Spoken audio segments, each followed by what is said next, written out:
I'm Kate Constantine. I paint under the name Konstantina, and I'm a proud Gadigal artist and woman from the city of Sydney, the Eora Nation.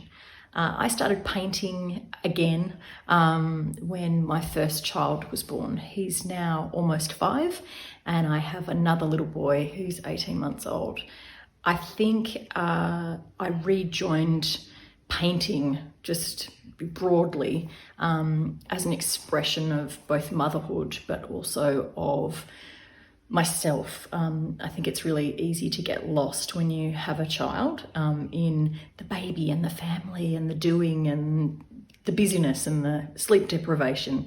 And for me, that painting time was really sacred. It also came at a time in my life when I first connected to my Aboriginal heritage and to my culture.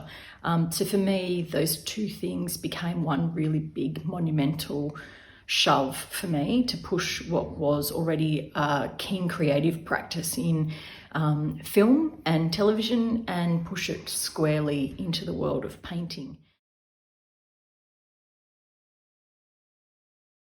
I'm a dot painter.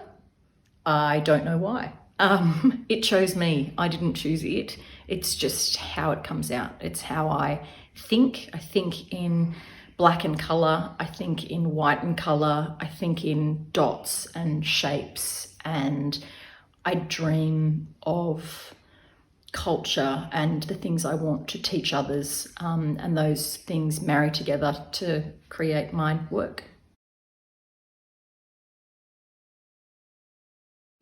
Art making for me is both a practice in culture and a practice in self-awareness and identity. For me, having my practice as an Aboriginal artist solidifies my commitment to culture. I often have to explain myself as to why I identify or why I think I'm Aboriginal or why I just don't get away with being white. I'm fair-skinned. I have Aboriginal heritage. I also have amazing French, Scottish, English heritage. But I'm really proud of being Aboriginal, and my practice and that my email address and my website all have the word Aboriginal means that no matter what, no one can take that cultural identity away from me. So it's a big part of everything I do.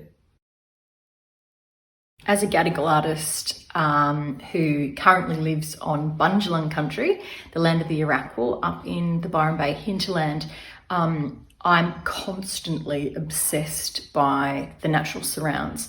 I don't live on country, I'm off country, but being surrounded by just the enormity of the beauty and the tranquility of this area and its magic, it's certainly magical, is amazing. It's interesting though that when I do go back on country, my paintings look really different. It's something that I've only just begun to realise.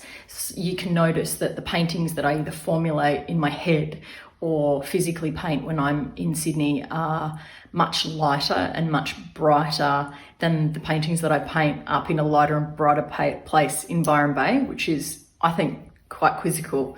But yeah, being on your own country definitely affects you in a different way. It's a calming force, it's a belonging force. For me, because I don't live there, it also feels slightly obtuse. I think that's why I always paint it with such light and colour, because it feels like a place of light and colour for me. But yeah, painting on country is a really important part of all cultural practice. But so too is being able to understand somebody else's country.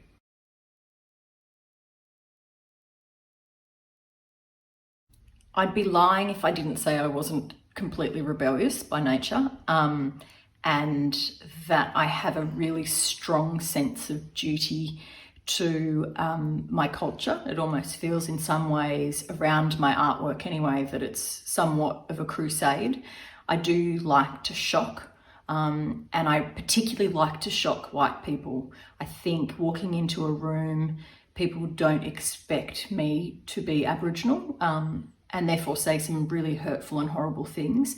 I like for sometimes my work to be as shocking and potentially hurtful, or not hurtful, but more attacking of the soul, so that people stop and think and possibly reassess where they come from.